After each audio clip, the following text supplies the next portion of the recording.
I'm Drew Bedard, and this is Marketing That Works, a podcast about the tools, tips, and tactics that business owners and marketers need to wow their customers and grow their profits.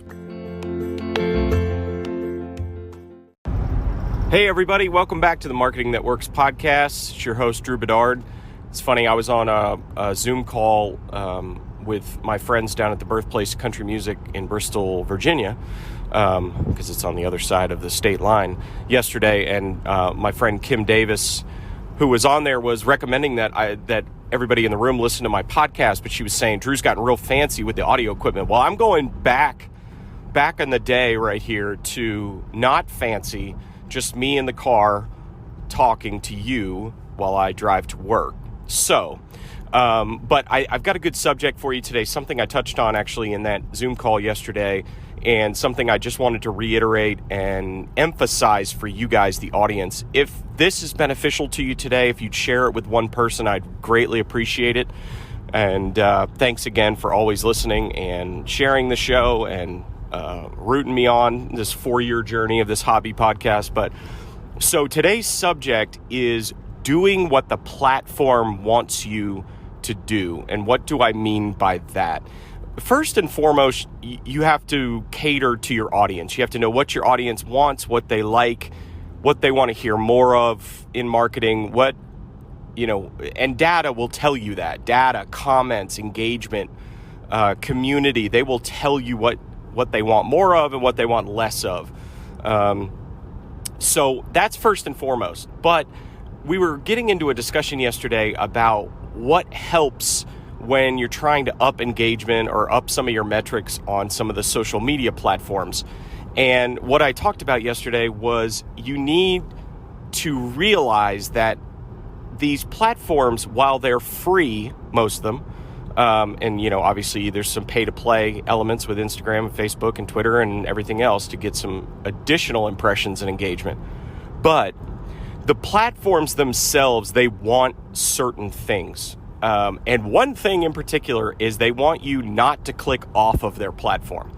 And if you can realize that and you can think about that while you're putting your content together or your posts in particular, you can get a lot further. So let me go a little bit deeper. Let's take Facebook, for instance.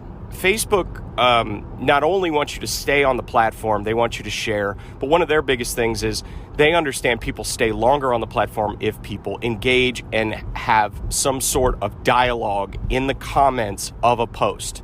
Well, if you're just posting somewhat, and I use this loosely, but somewhat selfish posts of just push marketing, just pushing messages out, it's not necessarily going to help you in the long run because that's not what the platform wants. The platform wants you to get your community talking about something. So whether that is a really, really engaging piece of content, a video, a photo that has curiosity to it, or you ask a question of your audience, maybe ask their opinion about something or a story.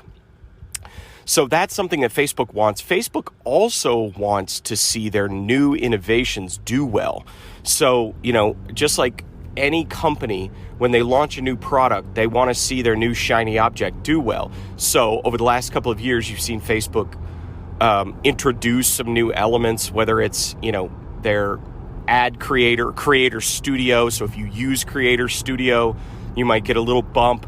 Live video, so Facebook Live, obviously, is one of those things I've talked about multiple times, and Facebook likes it when you go live on their platform. I think it's because they want to monetize it at some point, but they've also got new things for creators out there, new ways to monetize your channel, like they have paid events. Like when you see a platform innovate and put out a new product, and they are begging you by alerts at the top of the screen. With Instagram, it might be IGTV. If they are begging you to put content on there, asking you to do it, that if you do it, they will bump you up. That's just what they want. So not only do they want people to stay on their platforms longer, and that applies to everybody. So that is a universal thing that TikTok and YouTube and Twitter and Facebook and Instagram, they all want you to stay on the platform longer. With Facebook and Instagram, they want more dialogue. more engagement. One thing with Instagram recently is the save button. They innovated. They put that out as a new innovation or a new feature on their platform. They want you to say, if you're saving an image from Instagram, that means that you are very interested and it is a very engaging piece and it's inspirational and etc. Or it's educational. So those are a couple of the platforms, Facebook and Instagram. Twitter wants to, they're obviously highlighting. So if you like something, they will show what you're liking in someone else's feed, because if they are following you, so the like button, I think, is one of the most important elements. Not only the retweets are important, but I think the like button, the little heart, is probably the most important thing. They want you to stay on there longer. They want you to comment. They want you to be part of the community, but they want to see that the posts that people are creating are getting likes. So you have to think about that when you're posting on Twitter. Thinking about TikTok, we talked about a little bit yesterday. TikTok has this, very interesting algorithm of this repeat watch. They want you to be fascinated by the videos that come out. That's why you see a lot of the creators that do stuff that is sort of, I guess, mystifying, but also just impressive. Like, somebody's a really good dancer on TikTok. You've seen a lot of the really good dancers, and I know this sounds funny coming from a middle-aged marketer, but the dancers on there are bumping way up to the top of the follow count. Or if something is funny, or if you are giving inside information or tips, like all of these things, because you tend to watch them over and over and over again because they go by so fast, you miss it. Or this sort of fascination with something that's just so interesting, you have to watch it again. Well, TikTok loves that, and they're going to feature it on their For You page, not only when you use hashtags, but if you get featured on the For You page, which is, again, based in their algorithm, and they're feeding you more of what you might like, but if you can just go exponential on TikTok. So, and then YouTube wants you to stay on the platform. Again, the universal insight for all of these platforms. But YouTube wants you to click to the next video and the next video, and they want you to watch for a long time. The longer they can get you to watch, the longer that video engages you and gets you deeper and deeper into YouTube. Kind of like Netflix. Netflix wants to keep you on the platform as long as possible. But YouTube wants that. So, for creators, you will get picked up by the algorithm in YouTube if you get people to click on your video through good thumbnails, good titles. If you get people to watch longer, so if people are watching 60, 75% of your videos or longer, 60 plus is really, really good. But if you're getting that, YouTube will feature you more. Why? Because then people aren't clicking off of the video. They're interested, they're watching, and they're more likely to go to the next video. So these are all things that these platforms want you to do to get you to stay on the platform, to get the consumer to stay on the platform longer. So realize that it's not just your goals. Now, the goals and objectives for your business or you personally as an entrepreneur, that is very important.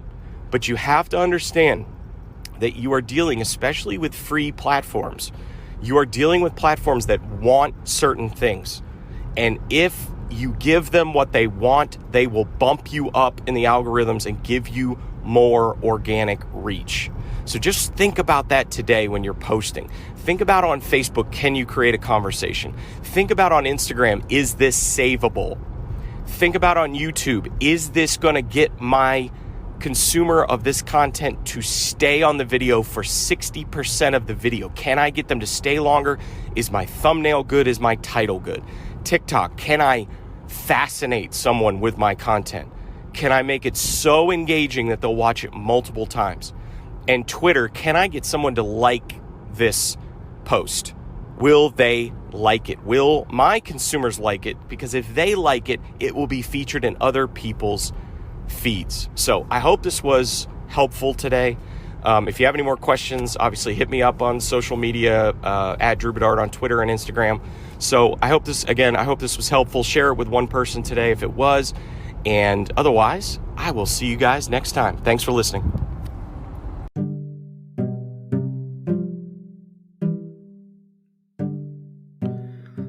Thank you for listening to the Marketing That Works podcast. To find out more and to get the show notes and everything that's going on, go to marketstreet.media. That's where I house this wonderful podcast on the Market Street Media Podcast Network. So thanks, check it out, and we'll see you on the next episode.